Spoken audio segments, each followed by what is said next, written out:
fofos e fofas, pessoas queridas, hoje nós vamos estudar assunto básico em história. Afinal de contas, o que é história, para que serve e quais são os conceitos-chave para que a gente possa entender essa disciplina tão, mas tão maravilhosa. Vamos lá?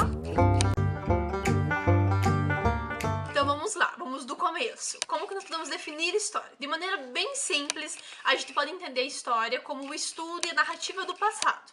É lançar um olhar sobre o passado para tentar compreender o nosso presente, certo? Entender quem nós somos, mas a gente já chega lá na explicação do que para que serve essa história. Mas de maneira geral a definição é essa, o estudo sobre o passado. Tem uma frase que é muito clássica em história, quando a gente está lá na faculdade a gente estuda muito, é a frase do Mark Bloch, que diz o seguinte: a história é a ciência dos homens no tempo. Essa frase, ela é clichê porque ela foi utilizada por muito tempo para explicar para as pessoas o que era a história. Mas a gente tem que ter um cuidado para utilizar essa frase para não entender ela como uma verdade absoluta, uma regra, a frase que define exatamente o que é história. Na verdade, foi uma frase que fez muito sentido por muito tempo, mas a gente vai tentar desconstruir um pouquinho essa frase para tentar compreender o que, afinal de contas, é essa história. A primeira coisa que a gente pode observar na frase é que a história é uma ciência.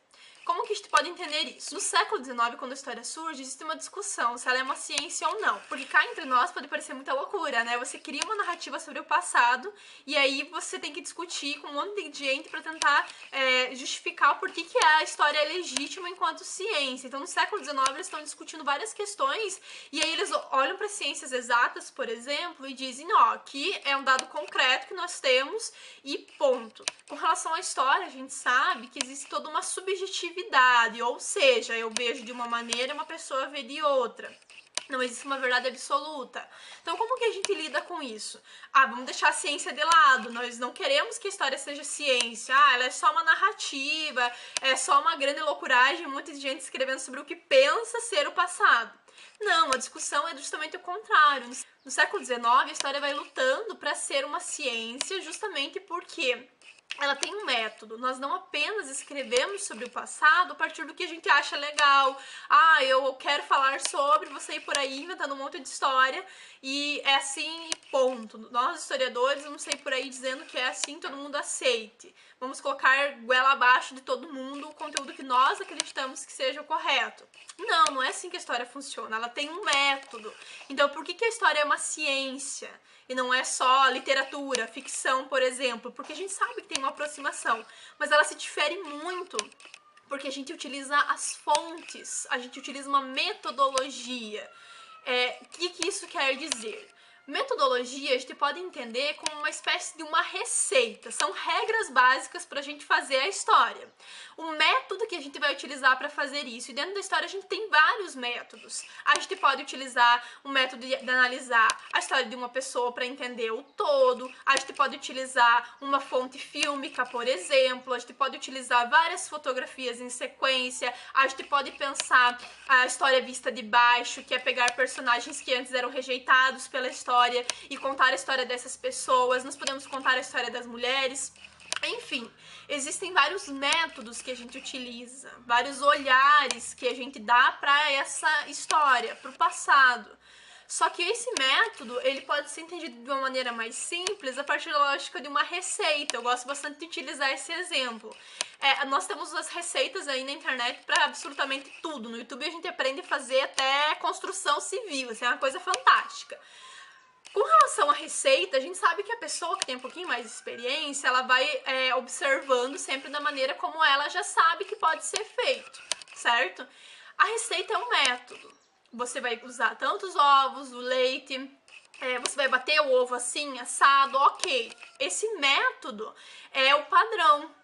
Nós temos na história um método que é utilizar a fonte. Você não vai falar nada sem que haja uma fonte por detrás daquilo que você está dizendo. E você não vai apenas pegar a fonte, seja ela qual for, um documento oficial ou uma carta, qualquer coisa, e vai dizer que aquilo lá é a verdade absoluta. Você vai analisar dentro do contexto, vai observar outras fontes para complementar aquela ideia, e aí também vai utilizar toda uma historiografia, ou seja, uma produção dos historiadores para tentar entender mais sobre aquele contexto, vai utilizar uma série de recursos para questionar essa fonte. Você não vai tomar ela como a verdade apenas, você vai questioná-la, tentar entender quais são as intenções por detrás da criação daquela fonte, porque a gente tem que lembrar que nenhuma fonte é feita sem intenção. Tudo que é produzido pelo ser humano tem uma intenção de declarar uma mensagem, de fazer parecer determinadas coisas, de informar sobre, sempre tem uma intenção. E o nosso método é esse, é tentar investigar, tentar descobrir o que existe por detrás dessa fonte. Então a nossa receita está posta, mas cada historiador ou historiadora vai observar de uma maneira diferente, vai ter um olhar diferenciado sobre aquelas fontes. E é o que eu falei antes, aquele olhar diferenciado da pessoa que pega a receita. O método é esse. Como eu vou utilizar a minha fonte, como eu vou utilizar inclusive esse método, aí já diz respeito ao que cada historiador e cada historiadora vai pensar para si. Outra questão é que, por ser a história subjetiva, são os historiadores e historiadoras que fazem essa história, eles é que constroem essa narrativa sobre o passado. Uma vez que é o historiador e a historiadora que fazem essa narrativa, a gente tem que entender que eles vão partir do seu meio para contar essa história. O que isso quer dizer? Quer dizer que o historiador e a historiadora, eles vão estar sendo influenciados pelo seu meio, pela cultura onde eles estão, da cultura do seu povo, da sua sociedade. Eles vão ser influenciados pela academia, onde eles vão ser formados, ou seja, pela universidade, por aquilo que eles leem, por suas visões religiosas ou pela ausência delas, enfim, por seus valores. A história, a maneira como a gente vai contar o passado é influenciada por aquilo que os historiadores pensam. Claro que na medida do possível, nós historiadores e historiadoras tentamos não nos posicionar em certa medida, não nos colocar no texto. A gente tenta se isentar de certos juízos de valores, a gente tenta ser o mais imparcial possível, certo? Não tomar lados, não deixar a nossa valoração aparecer, a nossa visão de vida, enfim, a gente tenta se eximir dessas questões que nos compõem, mas dificilmente isso acontece totalmente na prática. Então, às vezes, a gente vai acabar optando por escrever uma história e não outra a partir daquilo que a gente pensa como certo e errado. Por exemplo, eu como mulher e feminista, tendo a olhar para a história, sempre tentando encontrar as mulheres lá, porque a gente sabe que por muito tempo as mulheres foram deixadas de lado, muito de propósito, por muitos historiadores. Então eu, como historiadora mulher, tendo a olhar para esse passado a partir da lógica daquilo que eu acredito. Mas a gente tem que cuidar justamente para não fazer tomar partido das coisas e não fazer com que o meu eu, a Cristiane aqui, apareça demais nesse meu olhar sobre o passado. Tentar ser o mais isenta possível e o mais imparcial possível. A segunda palavra que nos chama atenção aí é que a história é a ciência dos homens no tempo. Como assim dos homens? E as mulheres? A gente sabe que a palavra homens, por muito tempo, foi utilizada para se referir a homens e mulheres no decorrer do tempo da história ali, ok.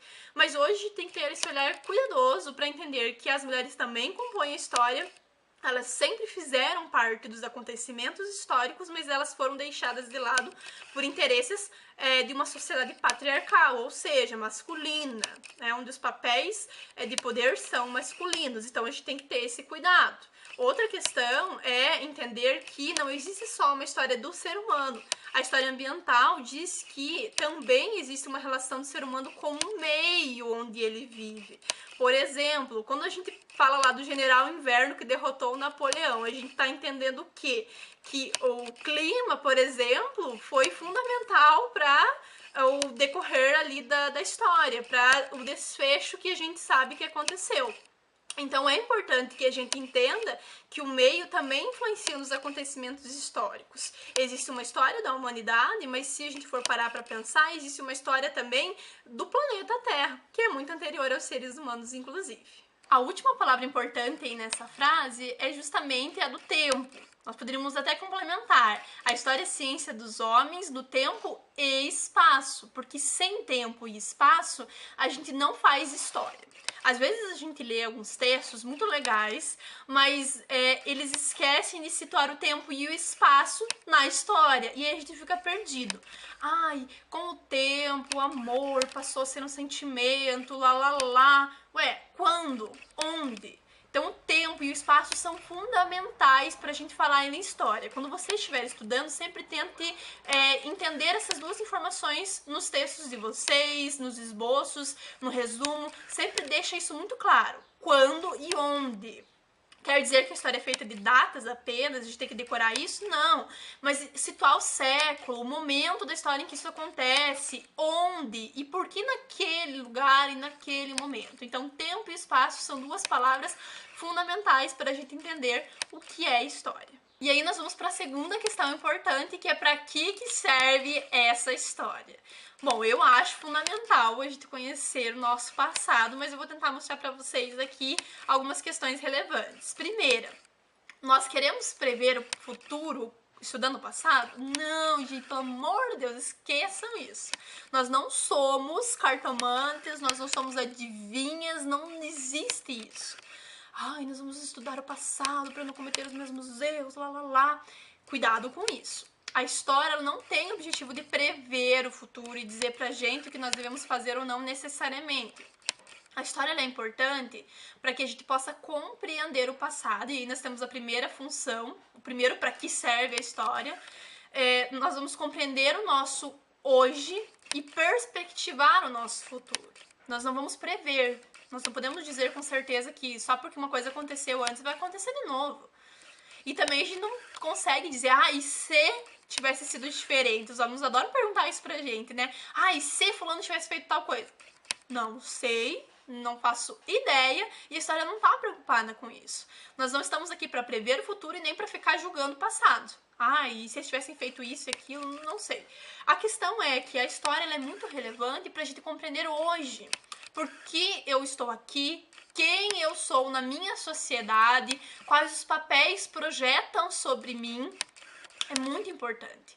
Por exemplo, às vezes a gente não observa o passado e acaba não entendendo as coisas hoje como elas estão postas. A gente naturaliza muitas coisas e não entende por que fazemos isso, porque nossa cultura é assim.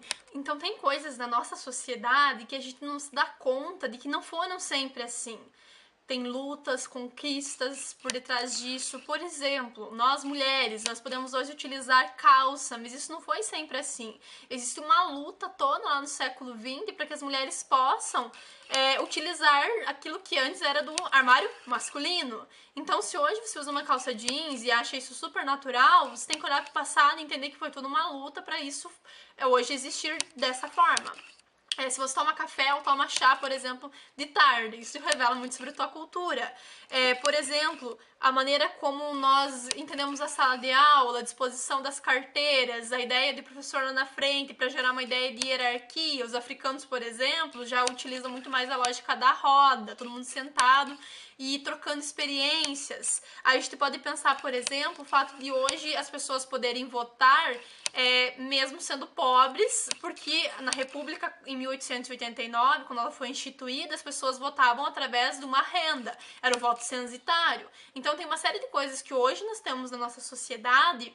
E se a gente olhar para o passado, a gente vai ver que existe todo um processo para que hoje as coisas chegassem a ser como são, existe ruptura, existe permanência, mas a gente já vai entender esses conceitos, e existe uma construção. As coisas não vêm do além, se estabelecem e pum, agora nós temos uma sociedade assim. Não, os papéis eles são construídos, eles são criados. Mulheres com um papel, homens com outro, crianças com outro, os idosos. Enfim, toda a nossa sociedade ela é organizada, ela é projetada, ela é construída. E entender, então, o passado nos ajuda a compreender o hoje, quem nós somos e para onde queremos ir. Agora, prever o futuro? Sem chance. A história também serve para que a gente aprenda a respeitar outras culturas. A gente só respeita quando conhece, quando desmistifica, quando para de demonizar. Já perceberam que a gente faz muito isso com relação a tudo que a gente não conhece? Tudo é ruim, nada presta. A gente tem que conhecer as outras culturas, não aprender a ser como eles ou para passar a acreditar nas mesmas coisas que diferentes pessoas acreditam. Não. A gente estuda a história para aprender a respeitar diferentes culturas, diferentes pessoas, diferentes tempos, diferentes leituras do processo histórico da vida. É importante pra gente criar empatia, que é uma coisa que tá faltando muito hoje em dia, principalmente nas redes sociais, né? A empatia é colocar-se no lugar do outro. Então, quando a gente compreende que existe muito mais do que o nosso mundinho, existem culturas muito diferenciadas, a gente cresce, a gente amplia o horizonte, os olhares. Não é para passar a acreditar no que outras culturas acreditam, não é.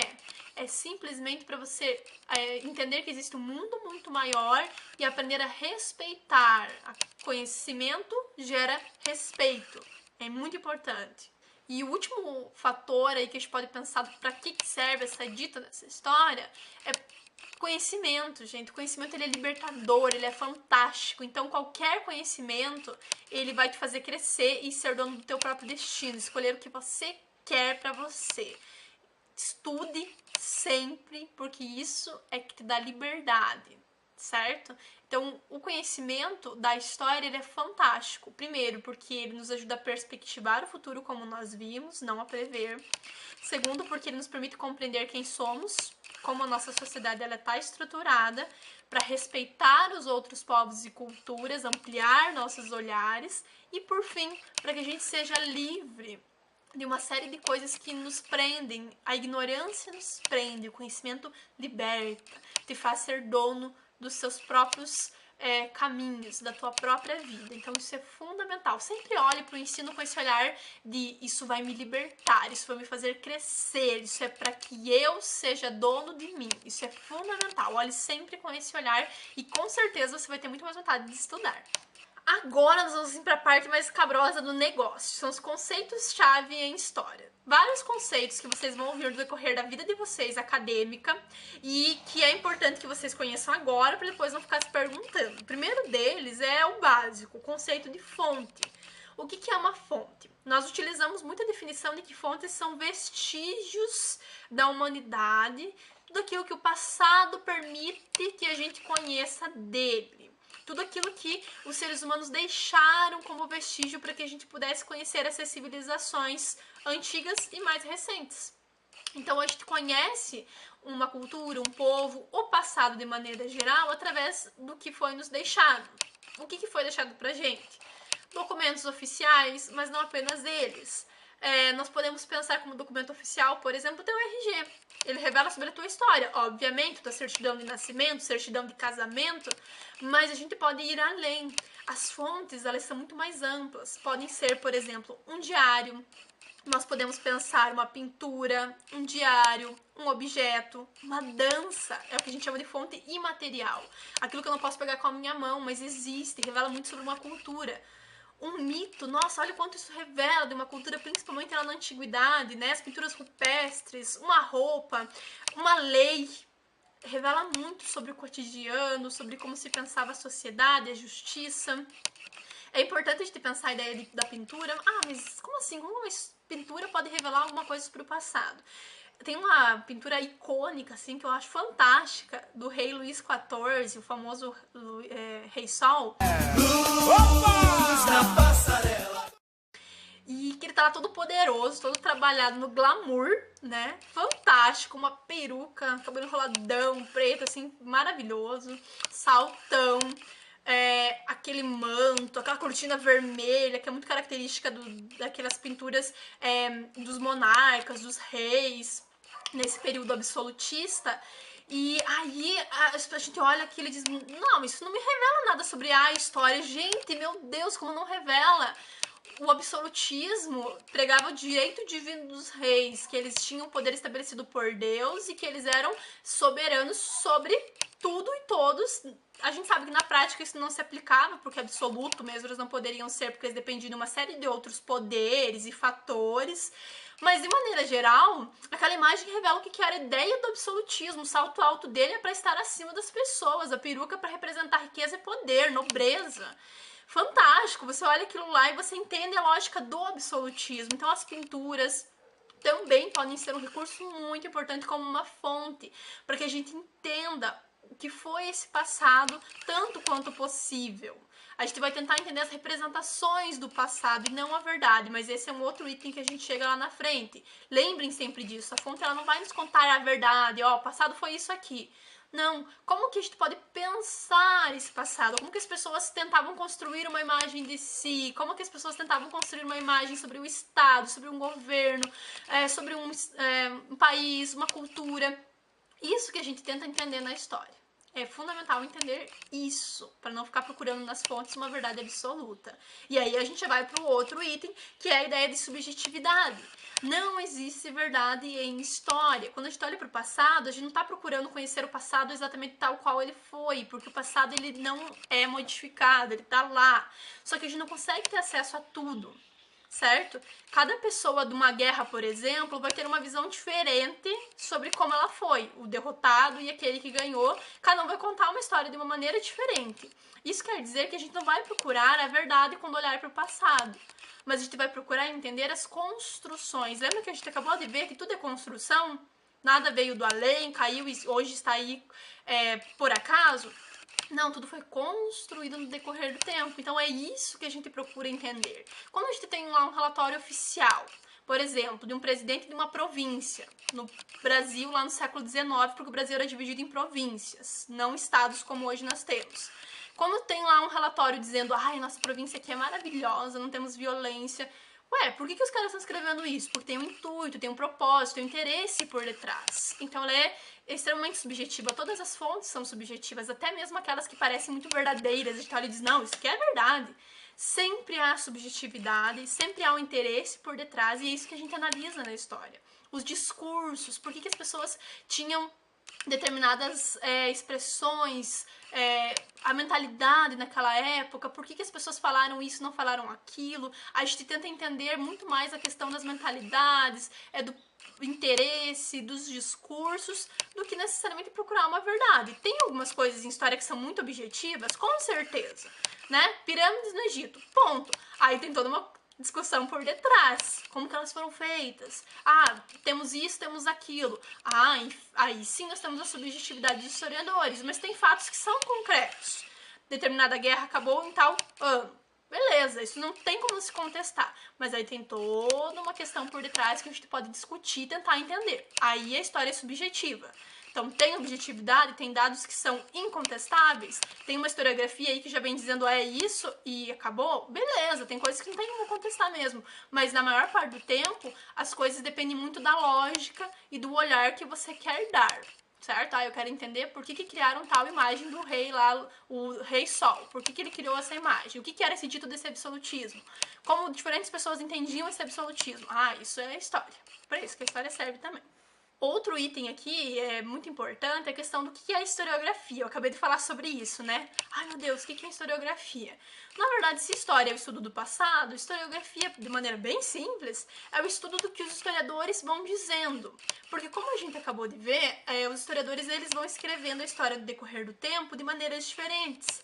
Num determinado momento, lá no século XIX, a história ela era positivista. Isso é bem importante a gente entender. Existem dois momentos na história, o século XIX e o século XX. No século XIX, a história era positivista. Então, eles só estudavam documentos oficiais, documentos escritos. O que não era escrito não era considerado uma fonte.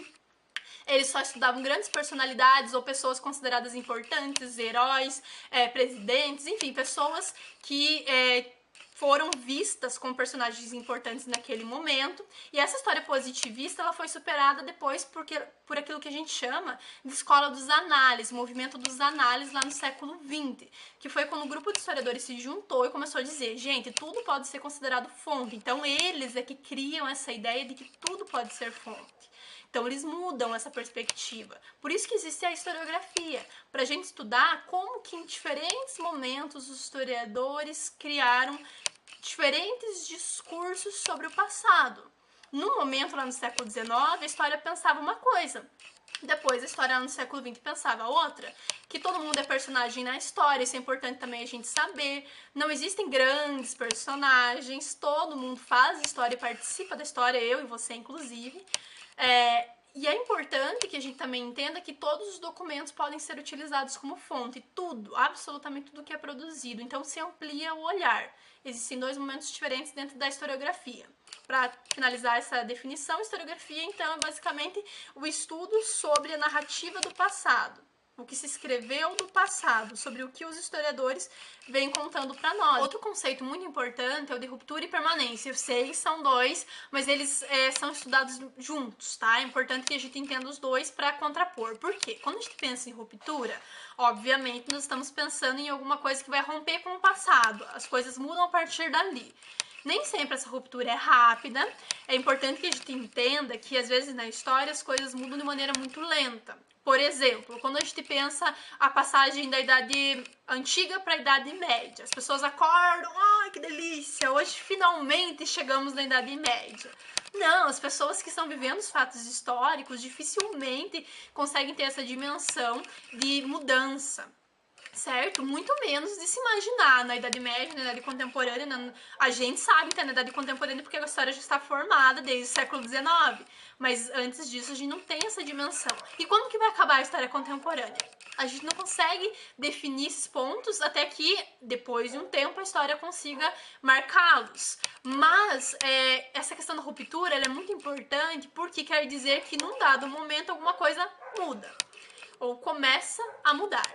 Quando a gente pensa ruptura, a gente pode pensar, por exemplo, para ficar mais claro, a ideia de que um dia existia democracia, aí aconteceu um golpe militar, por exemplo, e nós temos a ditadura.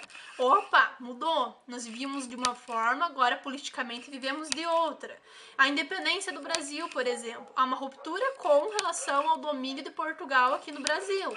O pacto colonial acaba, existe uma série de coisas que vão mudando. Então a ruptura ela prevê isso, uma mudança em algum padrão, algum modelo estabelecido nessa história. E a questão da permanência diz respeito àquilo, obviamente, que vai se mantendo no decorrer do tempo, com mais ou menos intensidade, mas vai se manter. Por exemplo, o patriarcalismo, que a gente já falou várias vezes nos vídeos, que é esse domínio masculino na sociedade.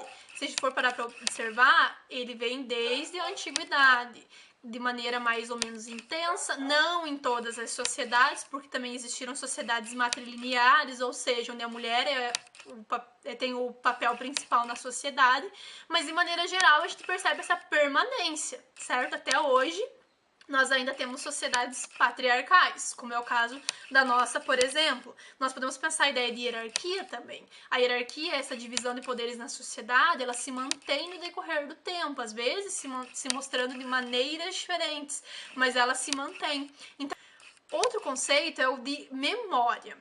Às vezes as pessoas confundem memória e história. Memória a gente pode definir de maneira também bem simples. Gente, eu tô sendo bem simples nas minhas definições, tá? A gente pode definir como a lembrança que se tem do passado. Ela pode ser individual ou coletiva, mas eu vou dar foco aqui na coletiva, que ela se aproxima mais com a história. Porque memória coletiva é aquilo que um grupo vai querer contar sobre o seu passado. Por isso ela é extremamente construída e ela é muito valorada, ela tem muitos valores, muitos juízos. Eles vão contar aquilo que é relevante, o que é interessante, às vezes vão esconder aquilo que não é tão bom. A memória ela é construída por um grupo, então, para falar sobre o seu passado. Então, qual que é a diferença entre a memória e a história? A história ela exige um método, como a gente já viu, para contar sobre o passado. Não é só o que eu acho que eu lembro. Não, até a história oral, que é quando a gente estuda o relato das pessoas, né, aquilo que elas falam sobre o passado em entrevistas, a gente tem um método. Por que a pessoa está dizendo isso? Por que ela está escondendo aquilo? Às vezes as pessoas esquecem de propósito, né? O esquecimento dentro da história revela muita coisa. Por que a pessoa não quer falar sobre isso?